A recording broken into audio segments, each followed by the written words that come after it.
नमस्कार मित्रांनो, welcome to S class education.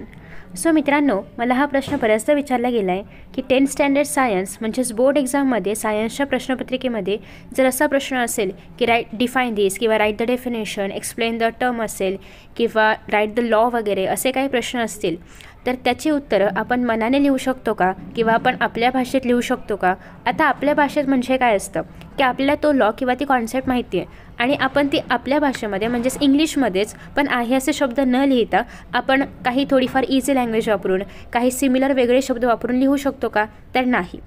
जर तुम्हाला सांगितलं आहे कंपल्सरी डिफाईन किंवा एक्सप्लेन द टर्म किंवा डिस्क्राईब द लॉ किंवा write the law, explain the law किंवा थिअरम असेल तर तुम्हाला तो त्याच शब्दात लिहायचा आहे ज्या शब्दात तुम्हाला तुमच्या पुस्तकामध्ये दिलेला आहे.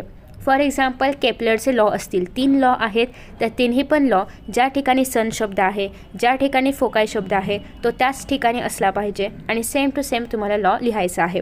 किंवा तुम्हाला कुठली तरी एखादी दुसरी डेफिनेशन विचारलेली आहे. फॉर एक्झाम्पल डेफिनेशन विचारलेली आहे एस्केप वेलोसिटीची किंवा डेफिनेशन विचारलेली आहे तुम्हाला what is mean by weight किंवा मास असं काहीतरी विचारलं आहे किंवा सेंट्रिपिटल फोर्सची डेफिनेशन विचारलेली आहे. तर त्या केसमध्ये तुम्हाला आहे अशीच ज्या फॉर्मॅटमध्ये पुस्तकात दिली आहे ते सेम टू सेम डेफिनेशन तुम्हाला लिहायची आहे. किंवा न्यूटनचा युनिव्हर्सल लॉ जो आहे तर तो लिहायला दिला आहे तर तुम्हाला सेम त्याच शब्दांमध्ये तो लॉ लिहायचा आहे. तुम्ही त्याच्यामध्ये कुठलाही बदल करू नका. कारण काय होतं की जेव्हा त्यांनी लॉ किंवा थिअरम लिहायला सांगितले तेव्हा तो त्या सायंटिस्टचा आहे किंवा त्यांनी दिला आहे, त्याच्यामुळे तुम्ही त्याच्यामध्ये कुठलाच बदल नाही करू शकत. ते डेफिनेशन, तो लॉ ते आहे असंच आलं पाहिजे, ठीक आहे. पण तुम्हाला जर तो प्रश्न 3 मार्कांसाठी दिला आहे आणि मग एक्सप्लेन असं सांगितलेलं आहे तर मग तुम्ही स्वतः त्याच्यामध्ये क्वांटिटी वाढवून वगैरे लिहू शकता किंवा तुमच्या मनाने लिहू शकता. पण जर पर्टिक्युलरली डिफाईन शब्द वापरला आहे, पर्टिक्युलरली लॉज किंवा थिअरम्स असं काहीतरी तुम्हाला लिहायचं आहे तर मात्र तुम्ही कुठल्याही प्रकारे तुमच्या मनाने किंवा उत्तरांचा सिक्वेन्स शब्दांचा सिक्वेन्स बदलून उत्तरं लिहू शकत नाही. शक्यतो ट्राय करा की तुम्ही आहे असंच आन्सर लिहाल आणि कधी कधी असं होतं की आपल्याला नाही आठवत आहे असं तर तुम्ही लिहा. बट जर तुम्हाला खूप चांगले मार्क्स मिळत असतील म्हणजे ऑलमोस्ट 40 मार्कांचा पेपर आहे आणि तुम्हाला 35च्या वर वगैरे मार्क्स मिळतात तर अशा केसमध्ये तुम्हाला त्याच्यामध्ये मार्क्स नाही दिले जाणार. कारण तुमचे मार्क्स नेहमी कापण्याच्या दृष्टिकोनातून पाहिले जातात. कारण तुम्हाला जर 35च्या वरती मार्क्स मिळतात 40 मार्कांच्या पेपरमध्ये तर तुम्ही चांगले स्टुडंट आहात.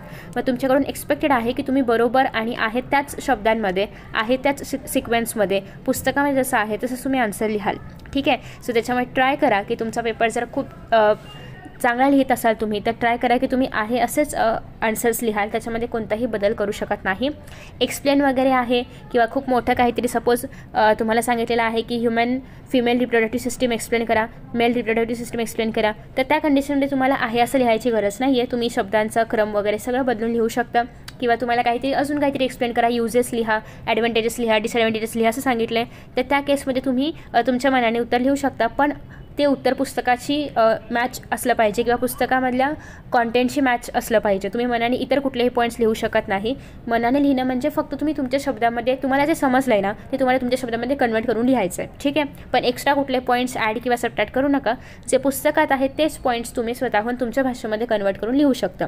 तरी तुम्हाला ते लिहायला सांगितलं असेल तर क्लासिफिकेशन करायचं आहे, ॲडव्हान्टेज लिहायचं आहे, डिसॲडव्हान्टेज लिहायचं आहे, खूप मोठं 3 मार्कांसाठी किंवा 4 मार्कांसाठी काहीतरी एक्सप्लेन करायचं आहे तर त्या केसमध्ये तुम्ही असं करू शकता. पण पर्टिक्युलरली डिफाईनच करायचं आहे, थिअरम लिहायचं आहे, लॉ लिहायचं आहे, एक्सप्लेन द टर्म करायचं आहे तर त्या केसमध्ये ट्राय करा की पुस्तकामध्ये ज्या फॉर्मॅटमध्ये डेफिनेशन आहे सेम टू सेम डेफिनेशन तुम्हाला लिहायची आहे, ठीक आहे.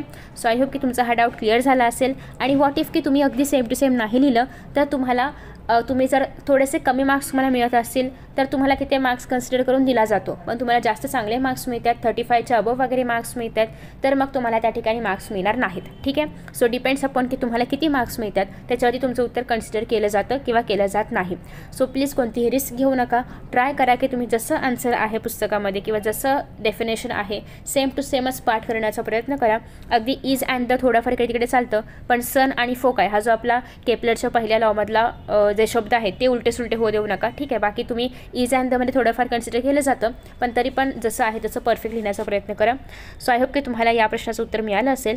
Thank you so much for watching. आणि तुमचे अजून काही असे प्रश्न असतील तर नक्की खाली कमेंट बॉक्समध्ये विचारा, मी त्याचा आन्सर देण्याचा प्रयत्न करेन. Thank you so much.